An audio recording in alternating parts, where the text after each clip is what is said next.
What if the reason perception seems distorted is because you've been trying to see through the eyes of an illusion that never had the capacity to see at all? Could it be that every perception is either a distortion of source or a true reflection of it? Today we are contemplating lesson 43. God is my source. I cannot see apart from him. This lesson corrects one of the deepest misunderstandings about perception. Seeing apart from God is impossible because existence apart from the infinite is impossible. The perceptual error that we are aiming to undo here is this. You believe you perceive the world independently as a separate mind, but in truth you don't. The Course makes a subtle but very essential distinction. God does not perceive. The infinite Creator knows by virtue of being all that he knows. Perception belongs to the realm of healing as well as to the realm of illusion, not truth. And yet perception has a sacred function when it is returned to its source. Perception only exists because separation was imagined. It is a temporary bridge back to the place you never left, back to knowledge. But even within perception, you are never alone or separate from your source. You cannot think apart from God, nor can you see apart from God either. Every perception is happening within the mind of God. The only difference is the story that you attach to it. In other words, how that perception is interpreted. The ego uses perception to reinforce separation. The Holy Spirit, which is the awake part of your own mind, uses perception to undo the illusion of separation or undo your faith and belief in it. Same world, but different purpose. And that's why perception, healed perception, becomes forgiveness. You stop seeing others as separate, as guilty, or as somehow threatening to you, because you recognize that what you see is happening within the same source that you share. The lesson says this plainly. It says you cannot see apart from God because you cannot be apart from God. Separation is not a condition. It is a mistaken interpretation of perception. And the practice is highlighting this relationship on purpose. God is my source. I cannot see you. Right? You say you to whatever it is that's in the field of perception apart from God. This dissolves the illusion of private minds. It ends the idea of enemies and essentially restores that shared sense of origin. So then seeing, even seeing itself, becomes joining again. Healed perception, true perception, is not something you do alone. It is something that happens through alignment. It is an already existent, let's call it wavelength, that you align with or tune into. You're not being asked to perfect your own perception or to heal your own seeing. You are being asked to stop trying to see as a separate self. The question really is. With whom are you seeing? Not what are you seeing, but with whom are you looking at the field of consciousness in front of you? When you look with your ego dream matrix self, the mind that belongs to the idea of separation, you will see one world. And when you look with your source, you will see another world. And yet you're looking at the very same thing. And now, let's take our contemplation deeper. I want to invite you to let your body relax and let your breath deepen. Allow that space to emerge, the space between concepts, between thoughts.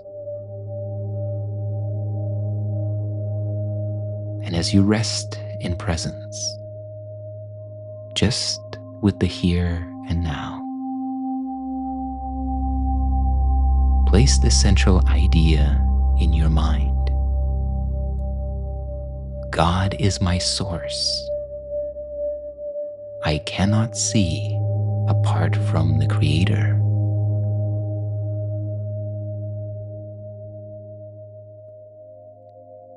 And see if you can come into contact with the possibility that this statement is wholly true. That in this very moment, as you behold your inner world or your outer world, you are literally seeing with the mind of God, not apart from it. Take these next few moments to simply contemplate what this means about what you're beholding and about your own true nature.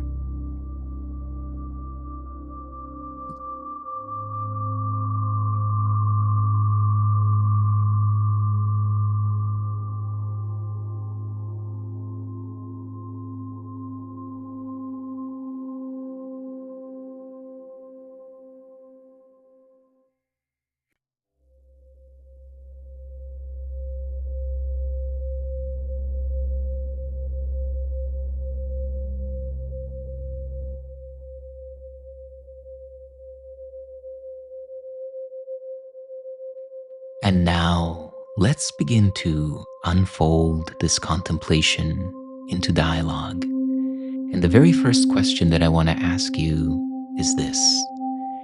If what we called seeing in this world was never actually true perception at all, then what is it that we have been referring to as seeing?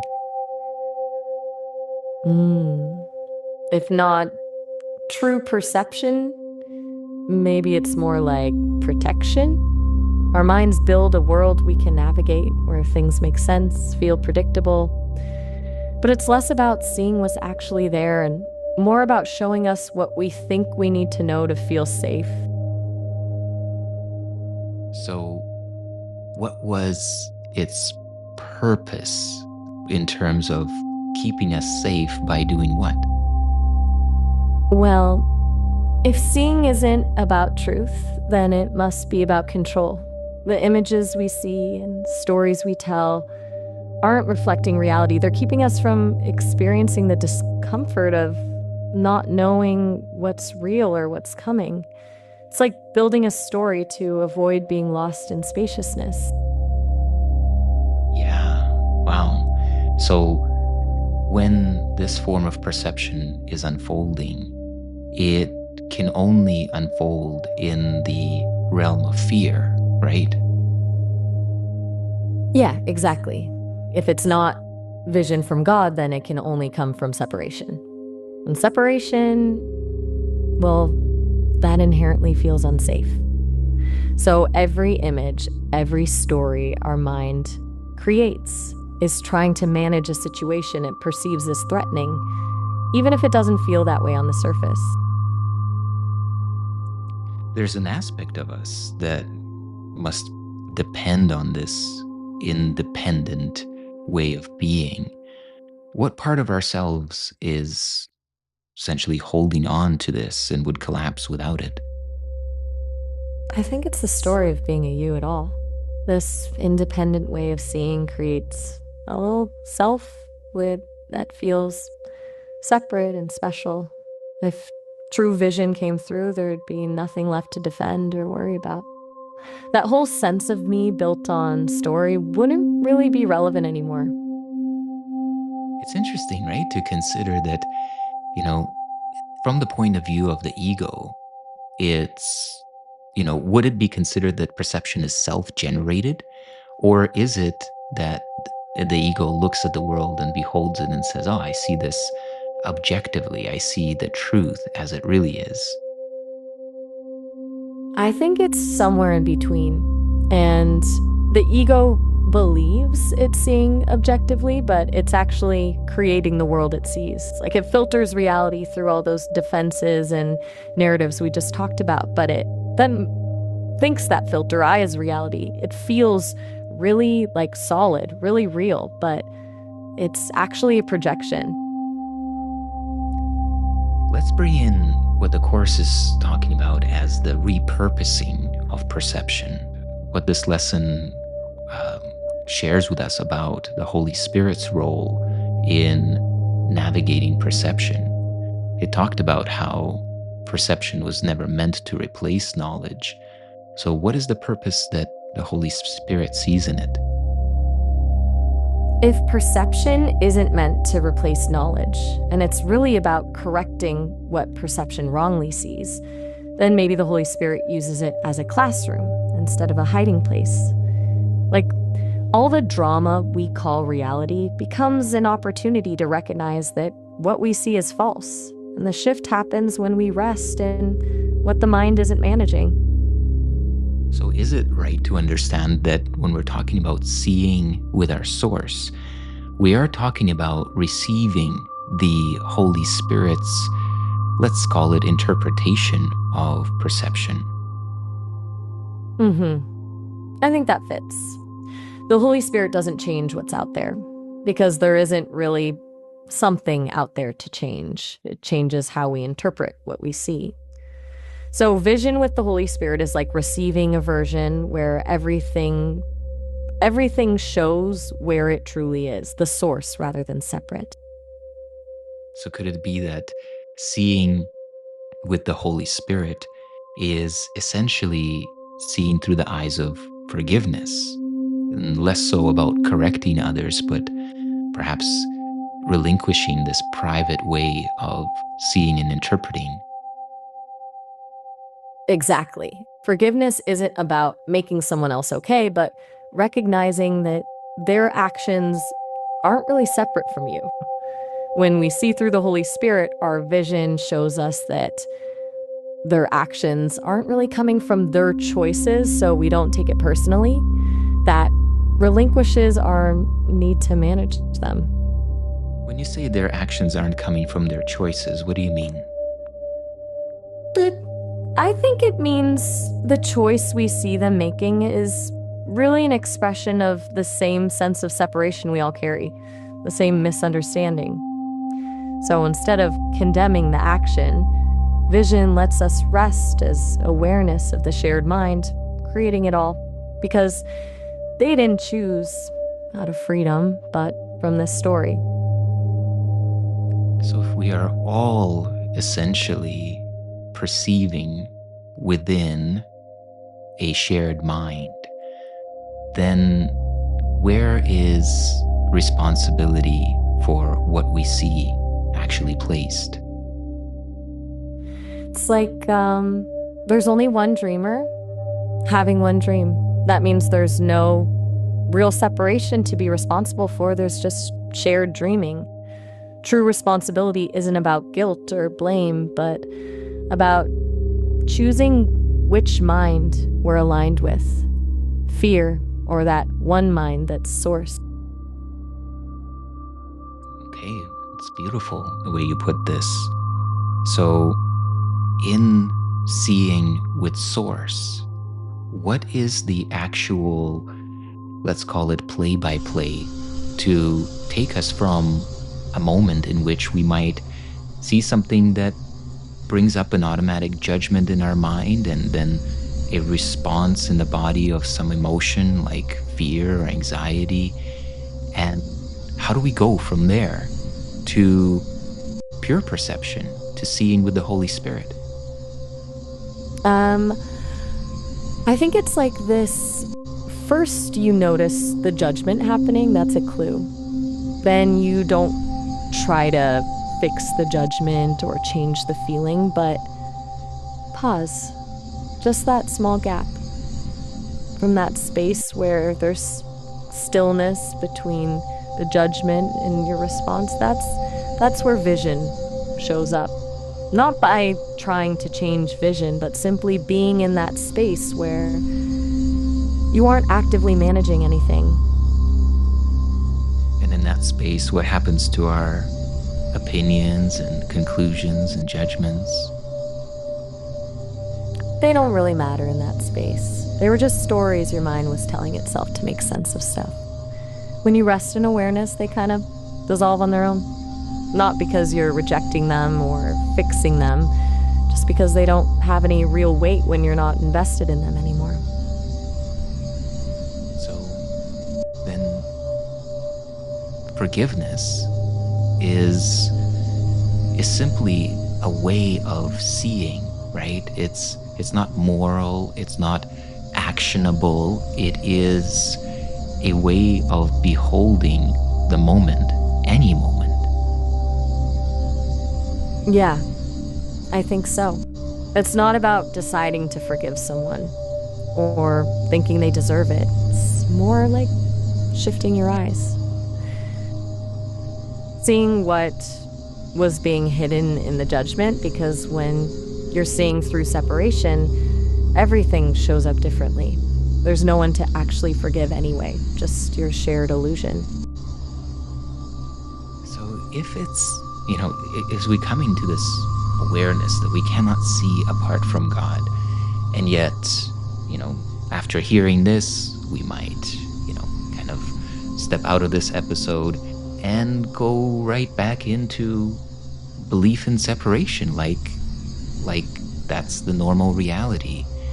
What is it in us that you think, is insisting upon this way of seeing?